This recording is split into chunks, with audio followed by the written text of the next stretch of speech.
Well, welcome everybody, and this is the second video in a series of how to color in coloring pages using Gimp, which is a free software that you can download from gimp.org, and I've just got a link to it here.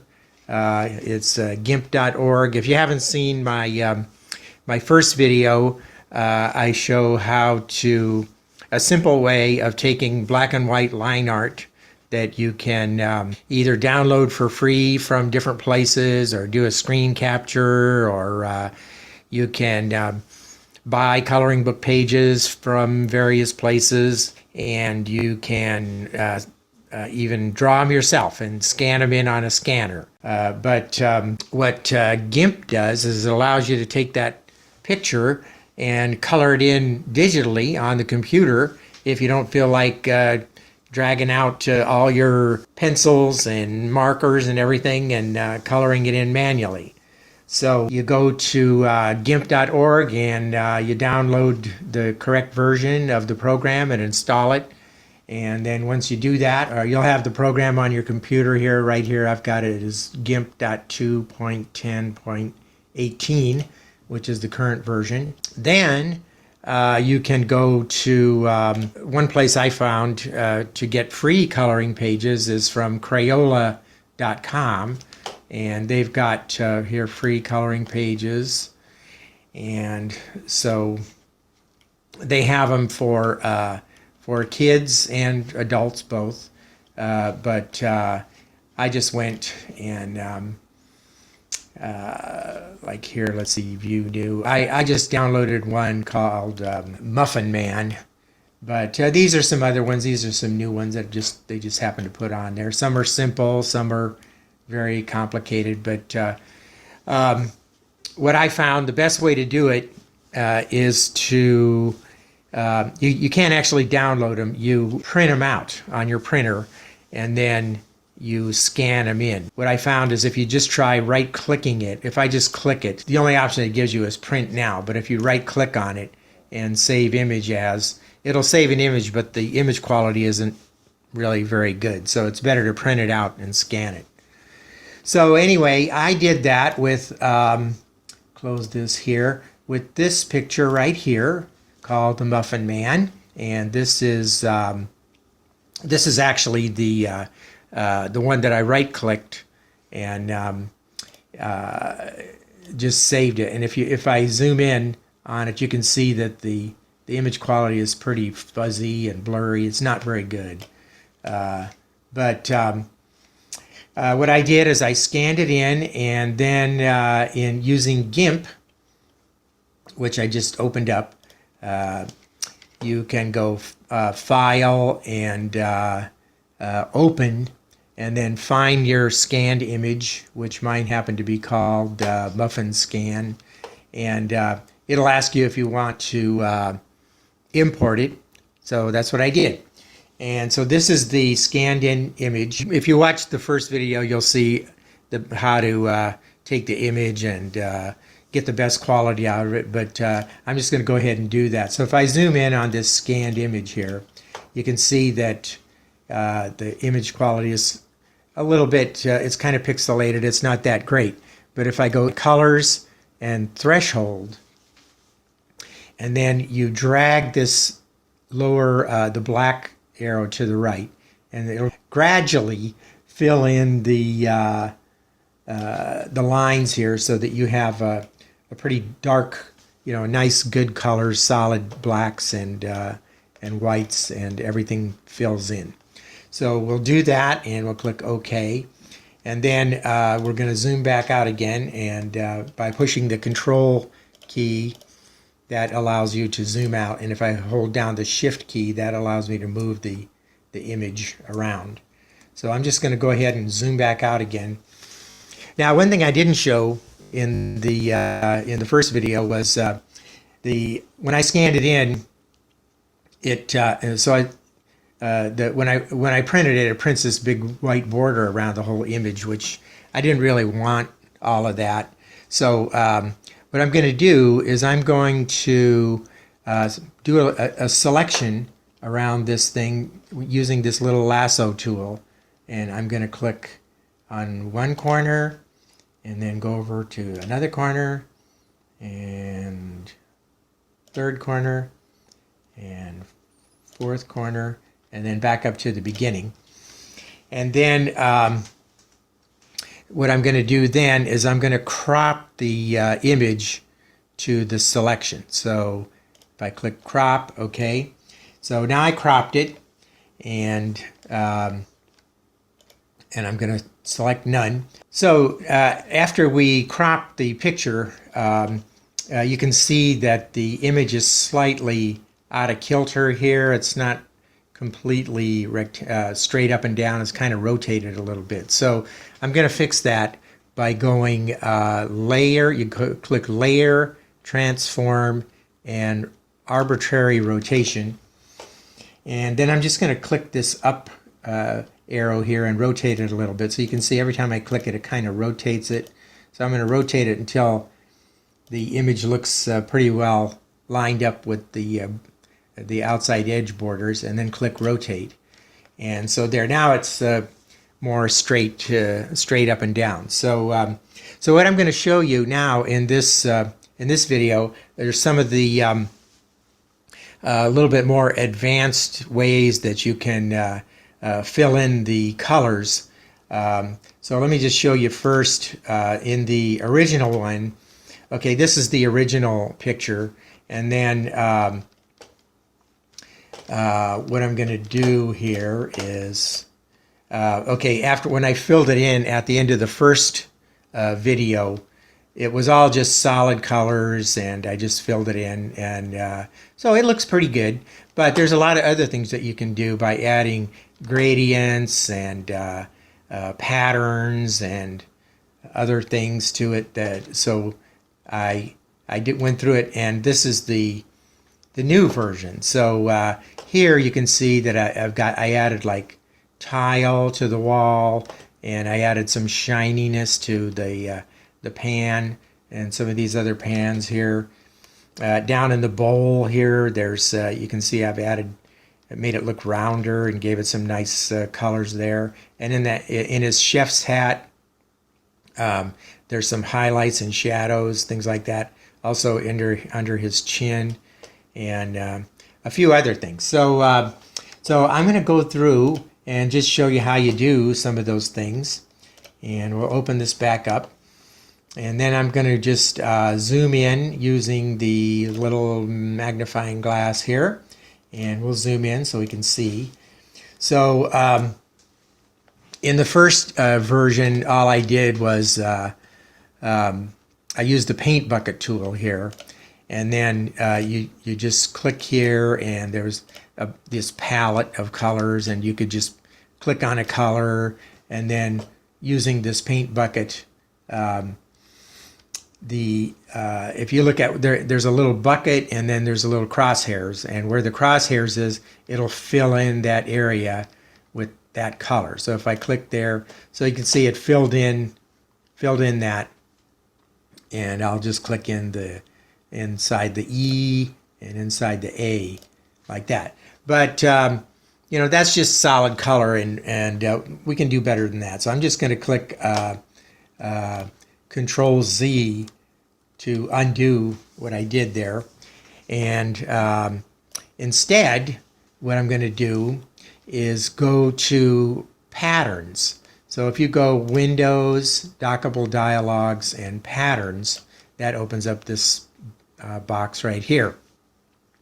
So so since this part up here, let's say, might be made out of wood, we'll say, I can pick one of these, let's say, wooden patterns. So let's say this one here.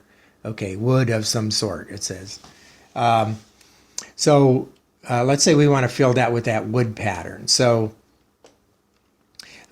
with the paint bucket tool, if you double click it, so it gives you a choice of either foreground color, background color, or pattern fill. So I'm just going to click on pattern. And so now when I use the paint bucket and I click up here, it's going to put that pattern in there. So, and also I'll click inside the the E and the A. And then, so let's say maybe I want to use maybe a little bit different pattern for the two background parts back there. So let's just pick this one, and I'll click on those. So there's that one and that one. So there. So now it kind of looks like a nice wooden banner around there, and that's pretty cool looking. So so we can do that with so like let's say I want that back wall to look like tile.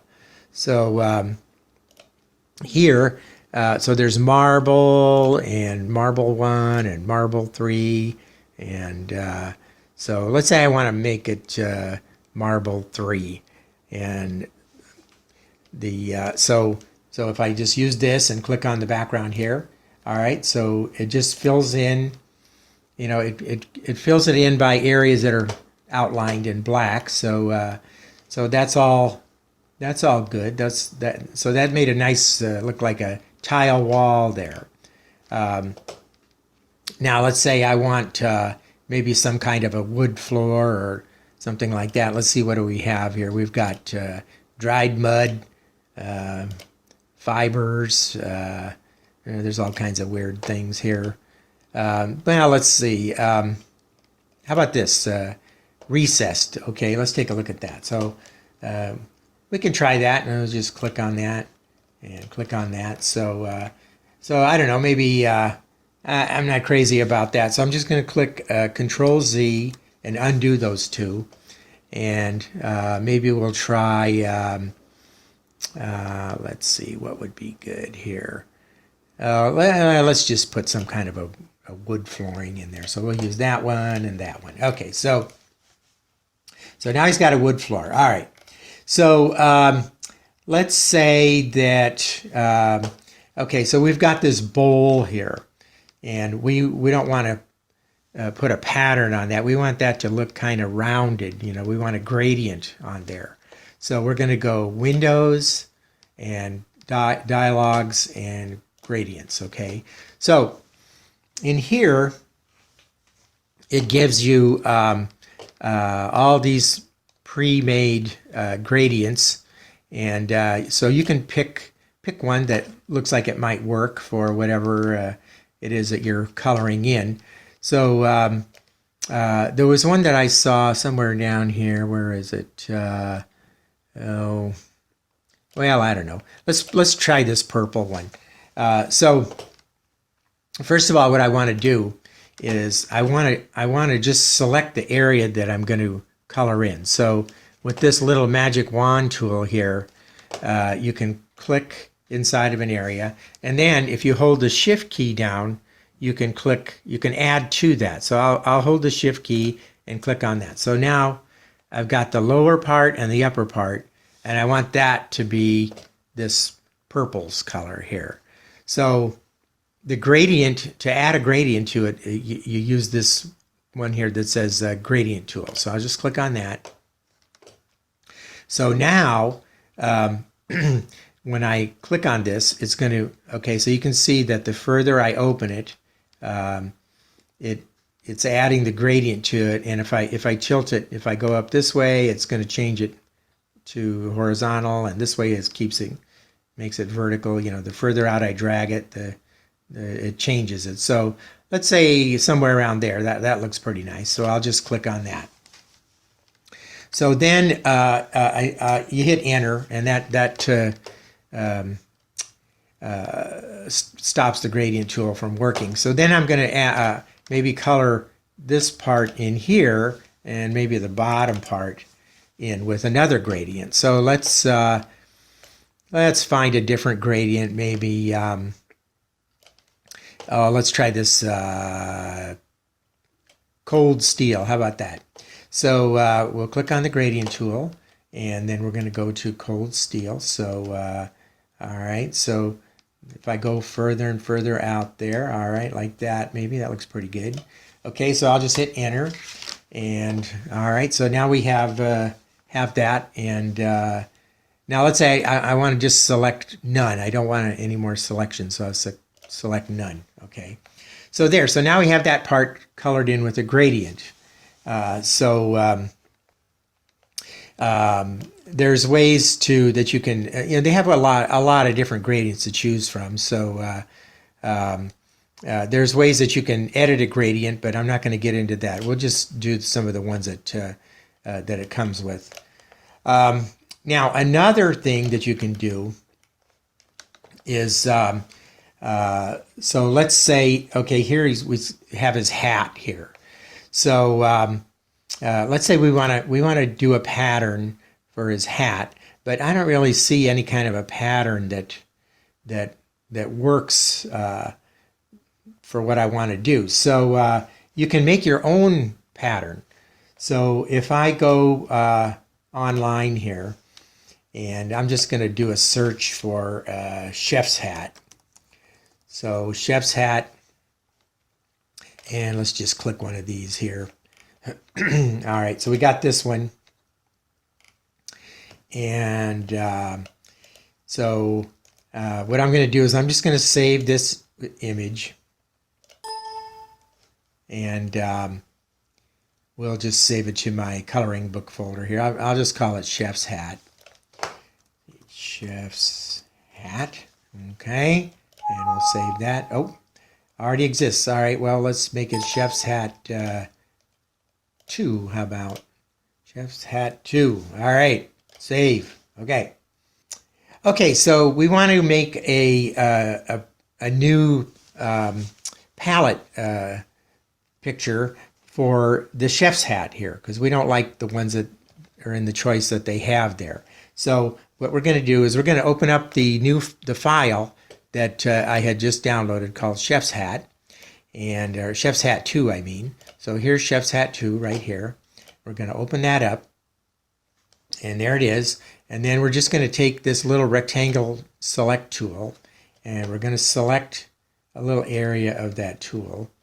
And actually, what we can do is we can specify as an exact size. So let's say 92 by 92. Okay, so there it is right there, and we're going to go edit and copy that, and then up here we'll go back to our original picture and go to our patterns, and we're going to go edit and paste as new pattern.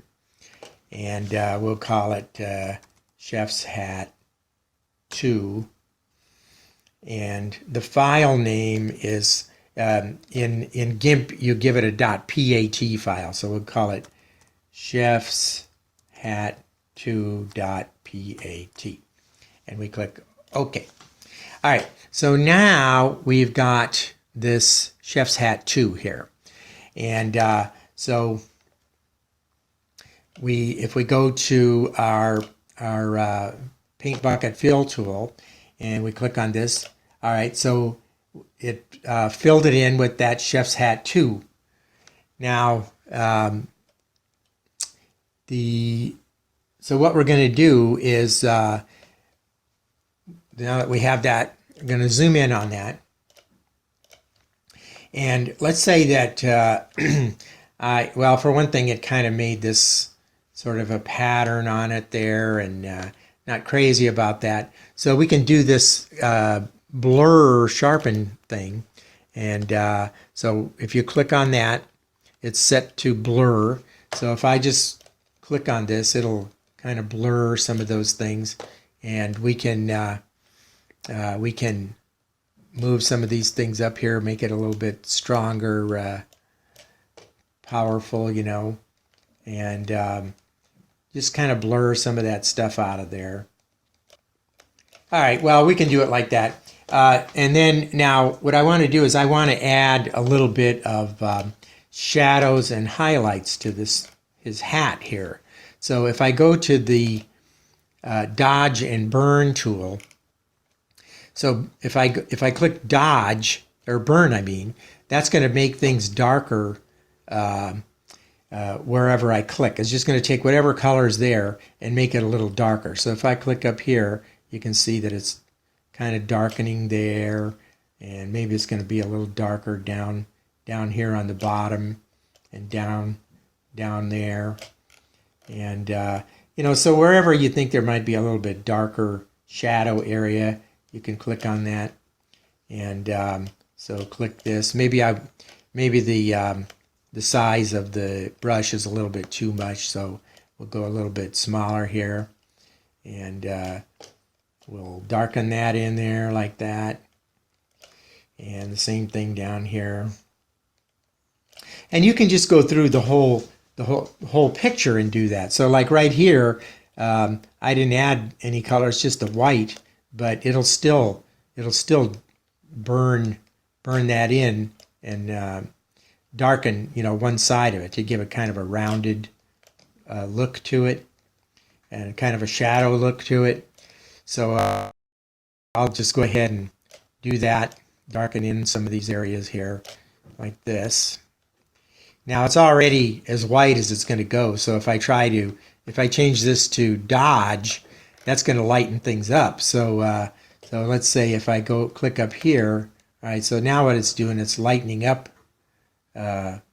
things and taking away some of the color and making it brighter. So that would be where the highlights are. So we'll say it's up here, maybe there's some highlights there like that. So if I zoom back out and I hit the control key and zoom out, so you can kind of see that. So it looks like there's a little shadow there and areas like that.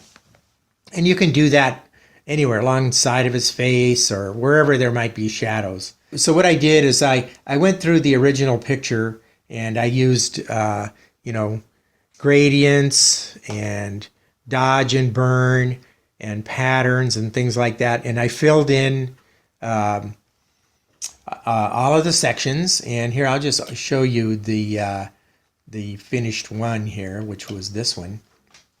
So so you can see that I went through, and you can see where I added pattern fill to the countertop, and I put like a pattern in there for his hair, and for gradients for the bowls.